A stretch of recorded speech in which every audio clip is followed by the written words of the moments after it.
Él es José Jairo. Él es Esteban José.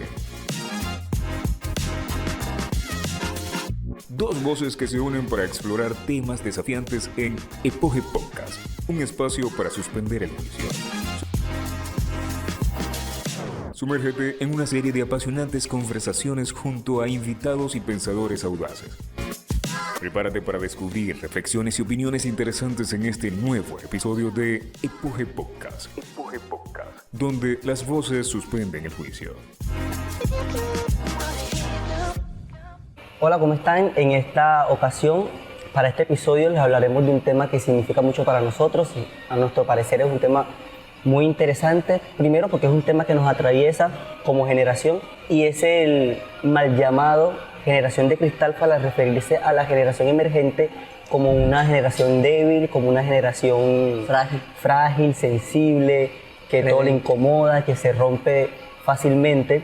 Entonces, en este video estaremos discutiendo alrededor del concepto de generación de cristal, cómo este concepto nos atraviesa, cuáles son las posturas que reaccionan en contra de esta generación y cuál es la respuesta. Nosotros hacemos parte de la generación ante los ataques de una generación que nos antecedió.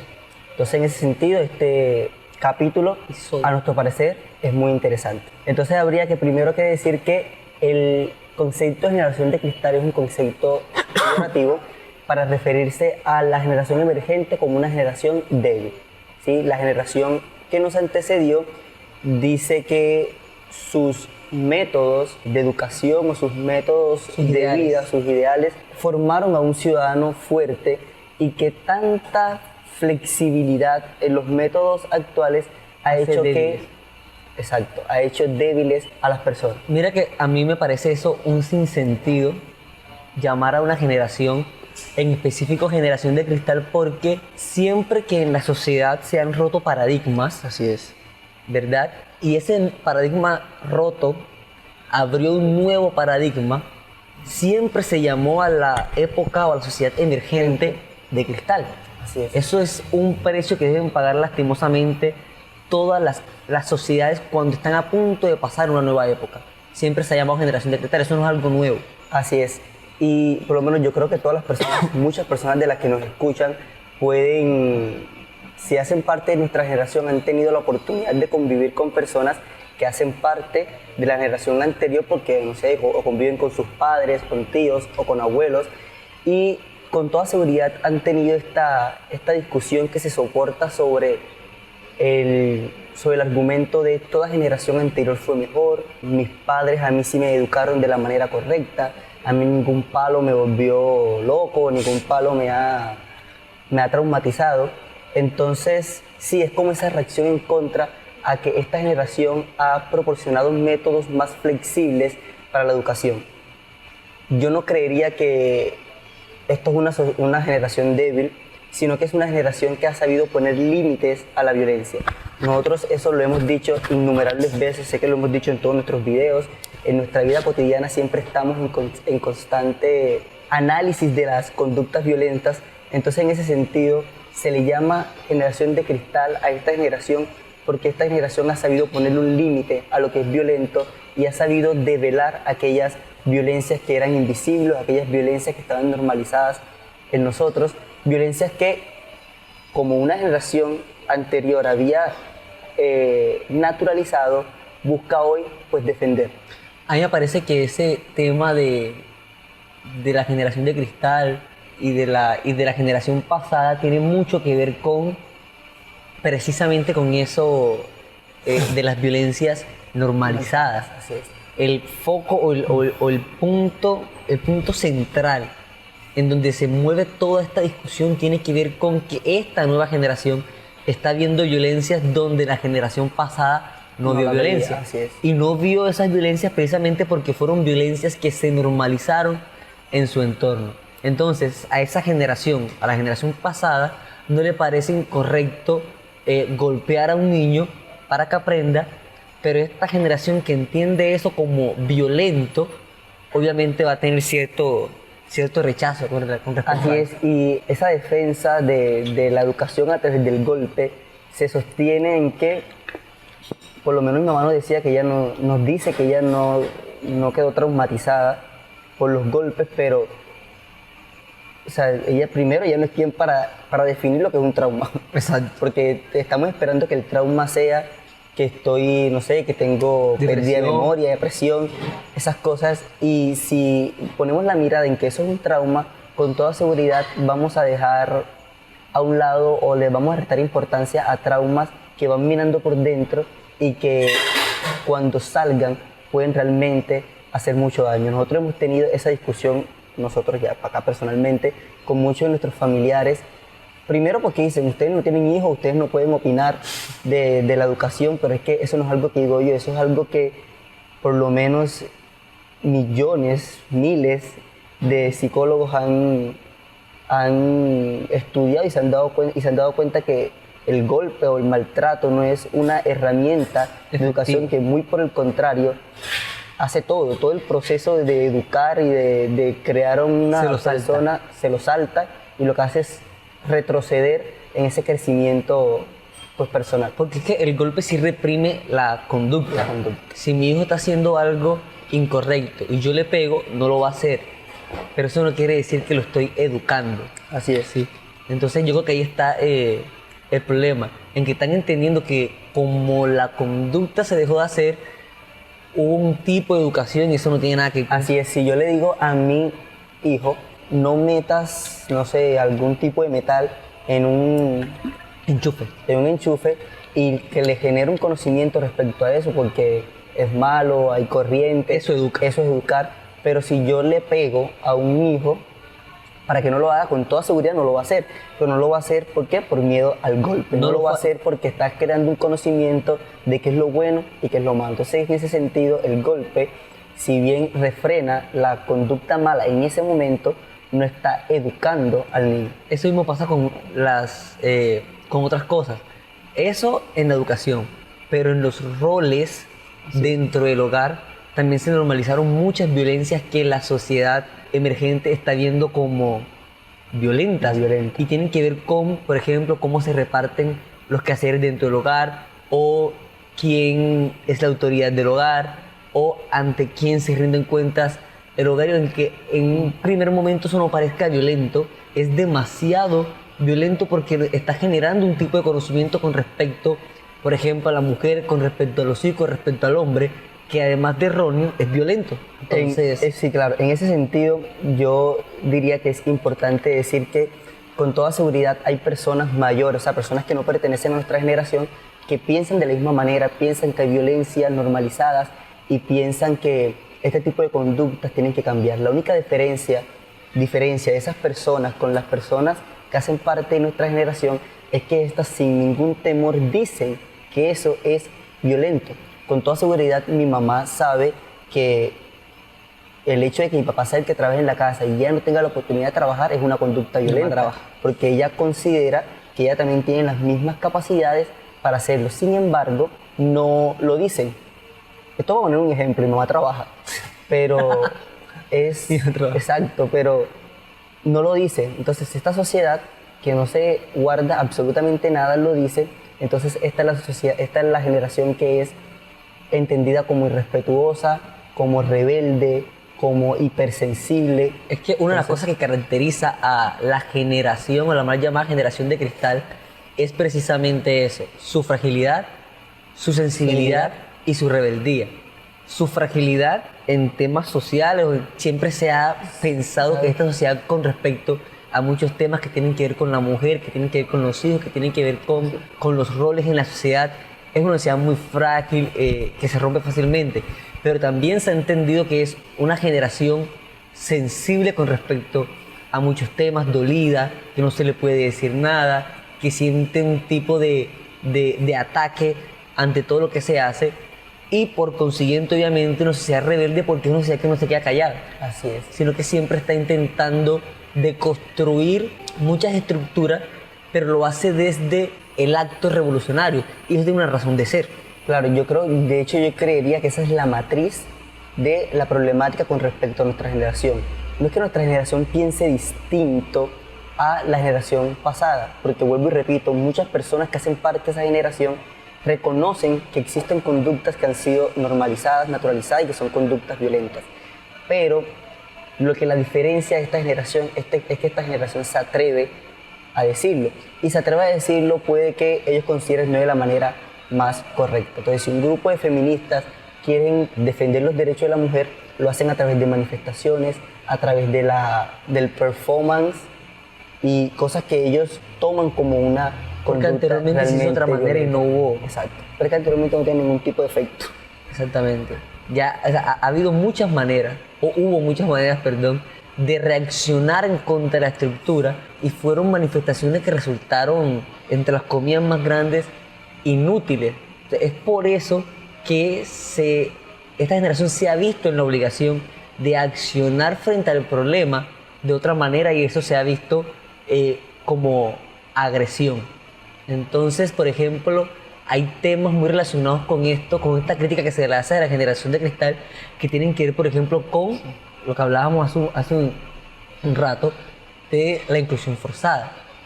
Entonces, si vemos este tipo de inclusión en el cine, en la música, en otros espacios, está la sociedad casi que llorando. Y en ese sentido es cuando yo digo, pero pareciera que más de cristal fuera la generación pasada que la nuestra, porque yo no sé en qué medida, en qué sentido el hecho de que haya una princesa negra me afecta, me quiebra, me rompe o no sé. Así es, estoy realmente convencido de que si habría que llamar una generación de cristal, con toda seguridad no sería la nuestra. Sino la pasada. Exacto, sino la pasada. Nuestra generación no es la que se alarma por ver a dos chicos besándose, o no es la que se alarma por ver a una chica en sostén por la calle. Cosas que realmente son estúpidas. O sea, es algo que no debería sorprenderme. Pero a ellos sí les sorprende que yo reaccione en contra de violencias que han sido tan naturalizadas. Recuerdo que por lo menos hace unos días, que estábamos discutiendo sobre el hecho de que desde niños normalizamos conductas que son realmente violentas. Yo no sé a qué generación pertenezcan pues todas las personas que nos están viendo, pero por lo menos nosotros, esta generación que emerge, creció cantando y jugando juegos tales como, o canciones como Don Federico mató a su mujer, la hizo picadillo y la metió en un sartén. Eso no es violento. Es chévere que digamos que Don Federico había matado a la mujer y la había hecho picadillo porque es una canción, no es algo de qué alarmarse. Entonces, como esta generación sí ha dicho que eso es algo de lo que debemos alarmarnos, entonces nosotros somos de cristal. Me parece realmente absurdo porque así como esa, hay otras canciones que también incuban una gran violencia. Claro. Le pego, ¿por qué le pegas? Y nuestra respuesta es porque es mi mujer. Y ante ese comentario no había ningún tipo de ataque. ¿Por qué? Porque es una mera canción. Una mera canción que si analizamos hoy incuba una gran violencia. Claro, de hecho la mal llamada generación de cristal siento que tiene cimentadas sus opiniones sobre unas bases más sólidas. La generación pasada se alarma por ver a dos chicos besándose. Nosotros nos alarmamos porque ese tipo de conductas, ya sea la de, por ejemplo, de Don Federico que había picado a su mujer, son evidentemente violentas. Así es. ¿Sí? Pero no es nada violento el hecho de que dos chicos se estén besando en una película. Yo recuerdo que una vez mi mejor amigo me decía que ya no iba a ver más Netflix en la sala porque cada vez que pasaba la mamá le decía, pero ¿por qué siempre que paso tienen que estar besando chicos? Entonces él decía tipo, pero es que no voy a mandar una carta a Netflix para que quite las escenas. Que quite las escenas donde aparezcan era algo realmente besándose. molestoso para su mamá. Claro, o sea, eso es alarmante. Entonces, en ese sentido, como tú decías, creo que si habría que denominar una generación de cristal, no sería la nuestra, sino la pasada. Exacto. Me gusta mucho que pongas ese ejemplo porque a ella le parecía realmente molestoso que cada vez que pasaba por el televisor habían dos chicos besándose o mujeres desnudas o mujeres rebelándose contra sus maridos, pero la novela que se veía al mediodía mostraba todo este tipo de violencia contra la mujer, la sumisión de la mujer, el hombre por encima de la mujer, y esto es realmente normal. Eso no era violento. Así es, eso no era violento. Entonces es la manera en la que la sociedad pasada normalizó violencias y que esta sociedad no está, esta generación no está dispuesta a normalizar. Nosotros nos podemos ver novelas, nos podemos ver canciones viejas y son profundamente violentas, pero un reggaetón ha alarmado a toda una sociedad. Así es. Yo no sé, hace unos años nosotros, cuando repitieron la novela de Pasión de Gavilanes, hay una escena en esa novela donde Juan Reyes, el protagonista, hizo un comentario que es realmente machista. Uno, atacando a las mujeres feas, y dos, ¿Recuerdas cuál es el comentario? legitimando la infidelidad. O sea, que él puede meterse en el matrimonio de la protagonista porque en realidad eso no tiene nada de malo. En la escena, Juan Reyes dice que siente cosas por una mujer, pero esa mujer tiene un esposo. Y es realmente grave que tú te metas en una relación que está ya pues consolidada. Pero es algo que defiende y tú ves a mi mamá diciendo, no, pero es que él no ama, ella no ama, ella ama a esa Juan. Pero no ven la conducta que es violenta, que él está intentando entrar dentro de una relación que ya está pues consolidada. Pero si tú analizas otro tipo de novelas donde la mujer es la que hace esto, donde la mujer quiere, no, pues está enamorada de un hombre y el hombre lastimosamente está casado y ya quiere a ese hombre, entonces esta mujer es la zorra, la perra, una cantidad de adjetivos que le dan porque es mujer. Es donde, y no sé, creo que nos hemos desviado del tema a lo de la normalización de la violencia, pero ahí es donde nosotros ponemos la mirada en que si es una conducta, o sea, la conducta es buena o mala dependiendo quién la haga. Si es el hombre, es buena, si es la mujer. Yo recuerdo que cuando salió la novela, creo que la penúltima temporada de la novela Sin Senos, sí, porque esas son las más violentas, en el violentas. Paraíso, hubo todo un drama con relación, o sea, recibió muchas críticas la Diabla, que era uno de los personajes principales por lo mala que era y por lo prosaica y por lo atrevida que era, pero toda la vida la televisión nos ha mostrado narcotraficantes haciendo lo mismo que ella estaba haciendo y nunca nos había alarmado. Entonces es cuando nosotros debemos observar que nuestros comportamientos con relación a muchas cosas están siendo violentos sin saberlo. Entonces eso es lo que esta generación está observando. No, así es. Y cogiendo de ejemplo la misma novela, había un personaje dentro de la novela, la demonia. Hay un personaje dentro de la novela, la demonia, que era un personaje lésbico. Es decir, era una mujer que se sentía atraída por otras mujeres. Y mi mamá o nuestros familiares, eso le parecía realmente, o sea, grave. Pero no les parecía grave, o sea, yo creo que las municiones que se gastaban para hacer esa novela eran alarmantes. O sea, es una novela que habían 3 muertos por capítulo.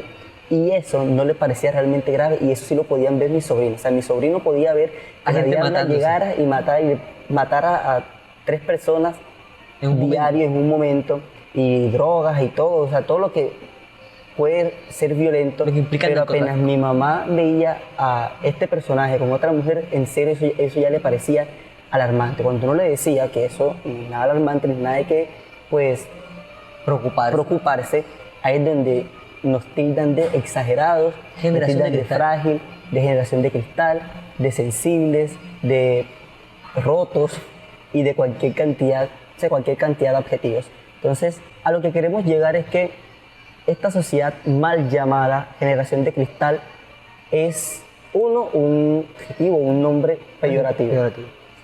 Peyorativo porque desde el desconocimiento se nos ha llamado generación de cristal. Digo desde el desconocimiento porque solo ven la reacción que hacemos en contra del paradigma dominante, pero no se detienen a pensar por qué reaccionamos en contra de dicho paradigma. ¿Por qué reaccionamos de esa manera y no de otra? Así es. Entonces, en ese sentido, el término de generación de cristal uno estaría mandado a recoger. Mandado a recoger porque, vuelvo y repito, si analizan un poco, pues el contexto en el que las sociedades o las generaciones emergentes defienden lo que defienden o critican lo que critican, no estarían tan presurosos a llamar a esta generación débil.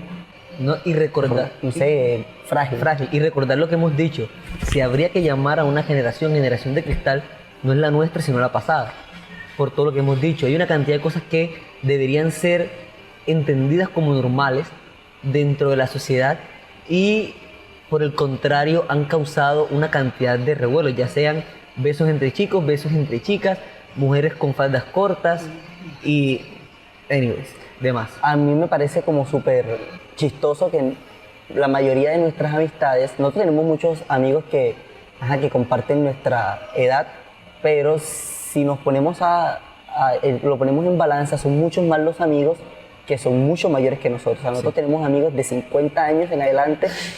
De la generación pasada. Exacto, y cuando estamos en la discusión, otro argumento que sale a relucir es que una sociedad fuerte, o sea, la generación de oro, produce una generación débil. Y esa generación débil produce un caos que viene una generación fuerte a solucionar. Entonces lo que ellos tratan de decir es que hay una generación que se crió a palo, a golpe y con un sistema de educación violento, cero frágil, o sea, con autoridad. Ellos no lo llaman violento, lo llaman como un sistema de educación rígido, con autoridad. Y esa generación se crió de una manera fuerte, pero esa generación no ha querido que su generación o su descendencia se críe con esos mismos patrones violentos. Entonces en esa necesidad de no crearlos en esos mismos patrones hacen esta generación débil. Entonces esta generación débil produce un caos propio de su debilidad que viene otra generación fuerte a solucionar. Entonces lo que logro entender de esto es que estas generaciones fuertes y débiles es un círculo vicioso y es como que es propio de es algo generacional, o sea, es propio de las generaciones. Entonces ellos están esperando es que nosotros cometamos el caos, de hecho ya creen que lo estamos haciendo. Tanta revolución y tanta cosa va a generar el caos para que una sociedad fuerte lo solucione. Entonces yo creo que ¿qué nos deja esto? Entender que hemos sido mal llamados generación de cristal, por lo que hemos hablado hace un momento, y entender que hay un problema de fondo que tiene que ver con violencias normalizadas que deben desnormalizarse.